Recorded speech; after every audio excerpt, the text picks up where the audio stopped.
Now's the time when we find out what is the answer to the following question. What does President Trump really feel about climate change, about global warming? Let's bring in someone who can answer the question. His name is Ed Russo. He's President Trump's top environmental advisor. So what do you say, Ed? How does the president feel really, deep down, about global warming?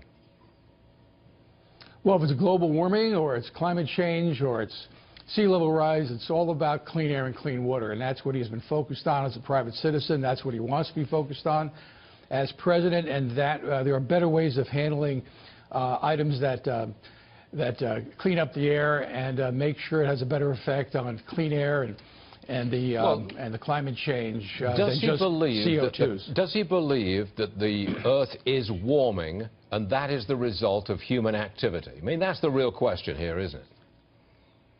Well, the big question is what are the behaviors of human activity and what can humans do to change their ways and make things better? And the focus really has to be on cleaning up toxic waste sites and landfills and brownfields. That was not the question that I asked. What does President Trump feel about whether or not the planet is warming and who's responsible? Is it human beings? What does he think?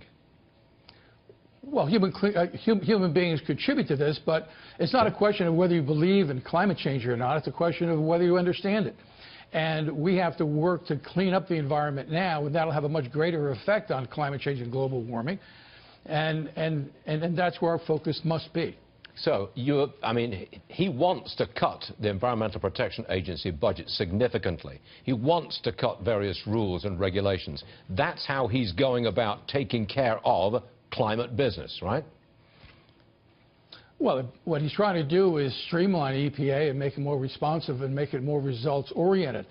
It's important to recognize that we're spending a lot of time talking about climate change when we should be cleaning up things that affect climate change. Landfills, I mean, one of the things that people don't realize is that landfills belch out methane every single day, and methane has 6 times the concentration of greenhouse gases and CO2. So if we can focus on cleaning up landfills and other brownfield sites, we'll have a much better impact on climate change and humans' impact on climate change than the CO2 argument that's going on today. I got a feeling that the courts, or the lawyers rather, are going to fight him all the way, right? Well, that may be, but private businesses and environmental organizations and government agencies at all levels should follow his lead. Again, and focus on cleaning up the environment that we have today. Brownfields. You go past these landfills and you see these white pipes. Those are methane vents. We should stop that. There's better ways of handling methane, and there's better ways of creating energy from methane without combustion. I wish we had more time. We don't. But Mr. Russo, thanks for joining us. We appreciate it, sir. Thanks very much indeed.